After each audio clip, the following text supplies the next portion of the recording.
नमस्कार, आप देख रहे हैं रिपोर्टर एमडी। आसपास की दुनिया सबसे पहले आपके सामने। शिवाजी की प्रतिमा गिरने के मामले में पहली बार बोले पीएम मोदी। पालघर में शवा के दौरान मांगी माफी। महाराष्ट्र के सिंधुदुर्ग में छत्रपति शिवाजी महाराज की प्रतिमा ढहने को लेकर पहली बार प्रधानमंत्री नरेंद्र मोदी ने प्रतिक्रिया दी है। इसको लेकर उन्होंने माफी मांगी है। इससे पहले कांग्रेस ने उनसे माफी मांगी थी। महाराष्ट्र के सिंधुदुर्ग में जिले में छत्रपति शिवाजी महाराज की प्रतिमा गिरने को लेकर प्रधानमंत्री नरेंद्र मोदी ने माफी मांगी है। प्रतिमा ढहने को लेकर इससे पहले कांग्रेस और शिवसेना यूबीटी ने केंद्र और राज्य सरकार पर निशाना साधा था। कांग्रेस ने पूछा था कि क्या प्रधानमंत्री इसको लेकर माफी मांगेंगे। दरअसल 26 अगस्त को 35 फुट ऊंची छत्रपति शिवाजी महाराज की प्रतिमा ढह गई, जिसके बाद ही राज्य में केंद्र सरकार के खिलाफ नाराजगी तेज हो गई। कांग्रेस ने पीएम मोदी तो शिवसेना यूबीटी ने राज्य सरकार पर निशाना साधा था। वहीं प्रधानमंत्री ने कहा, जब 2013 में भाजपा ने मुझे प्रधानमंत्री पद का उम्मीदवार बनाया तो मैंने सबसे पहले रायगढ़ के किले में जाकर छत्रपति शिवाजी महाराज की समाधि के सामने बैठकर प्रार्थना की और राष्ट्र सेवा की एक नई यात्रा आरंभ की थी।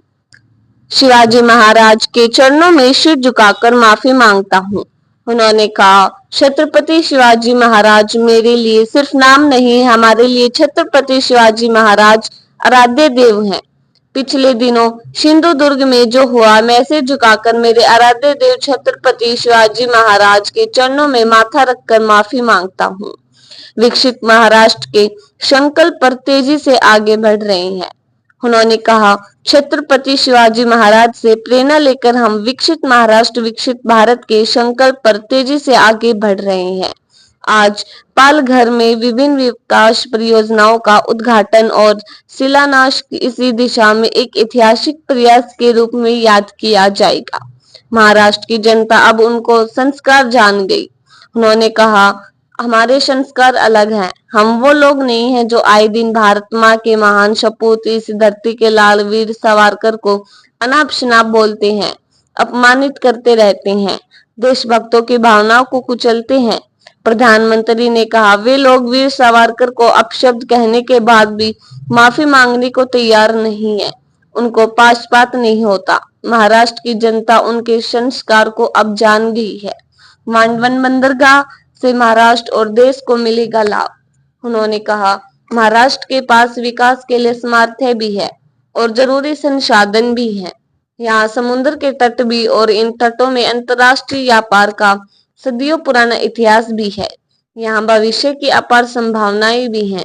इन अवसरों का पूरा लाभ महाराष्ट्र और देश को मिले, इसके लिए आज मांडवन बंदरगाह की नींव रखी गई है।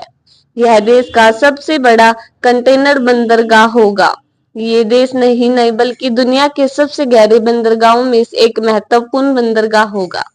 उन्होंने आगे कहा, हमारी सरकार ने 2-3 दिन पहले ही डिंगी बंदरगाह औद्योगिक क्षेत्र के विकास को भी मंजूरी दे दी है।